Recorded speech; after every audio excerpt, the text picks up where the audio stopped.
Le cintrage des menuiseries en aluminium est une technique permettant de donner une forme courbée ou arquée aux profilés en aluminium, souvent utilisés dans la fabrication de fenêtres, portes ou façades. Cette méthode est couramment employée pour des projets architecturaux nécessitant des formes non linéaires. Voici les principales techniques utilisées. 1. Le cintrage par roulage, rouleuse à galets. Le principe, les profilés en aluminium sont passés entre les galets ou rouleaux disposés en configuration spécifique. Ces galets appliquent une pression progressive pour plier le profilé selon le rayon de courbure souhaité. Les applications, courbes larges et régulières, comme les arcs ou demi-cercles pour fenêtres ou verrières. Avantage, adapté à de nombreux types de profils, la précision est élevée si le processus est bien réglé. 2. Le cintrage par enroulement à chaud. Le principe, le profilé en aluminium est chauffé à une température contrôlée pour augmenter sa malléabilité avant d'être cintré. Cela réduit le risque de fissuration ou de déformation non désirée. Les applications utilisées pour les profilés complexes ou lorsqu'une grande souplesse est nécessaire. Les avantages préservent les propriétés mécaniques de l'aluminium et permettent des cintrages complexes. 3. Le cintrage avec remplissage de sable ou de résine.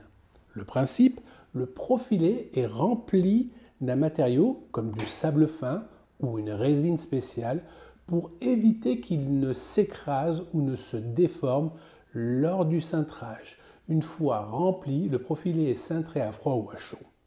Les applications, profilés creux ou fins, nécessitant une grande précision. Avantage, réduction du risque de déformation, idéal pour des sections fragiles. 4. Le cintrage par machine CNC spécialisée. Principe, utilisation de machines de cintrage CNC, commande numérique pour obtenir une courbure très précise selon un modèle pré-programmé.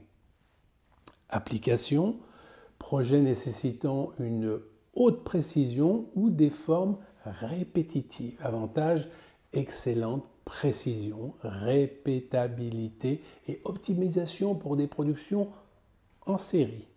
Précaution à prendre, qualité du matériau. L'aluminium utilisé doit avoir une composition et une épaisseur adaptées au cintrage pour éviter la casse ou les déformations.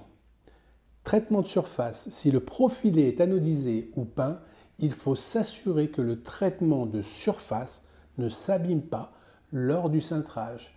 Cela peut nécessiter un cintrage avant traitement. Rayon minimal. Chaque profilé a un rayon de cintrage minimal à respecter en fonction de sa forme et de son épaisseur.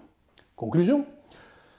Le choix de la méthode dépend de la complexité, de la courbure, de la taille du projet et des spécificités des profilés.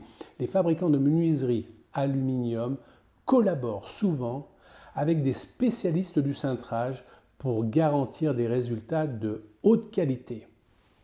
Telle est la vocation du cintrage et les possibilités de cintrage existantes sur les profilés aluminium que vous rencontrez dans différents types de rénovation architecturale. À bientôt.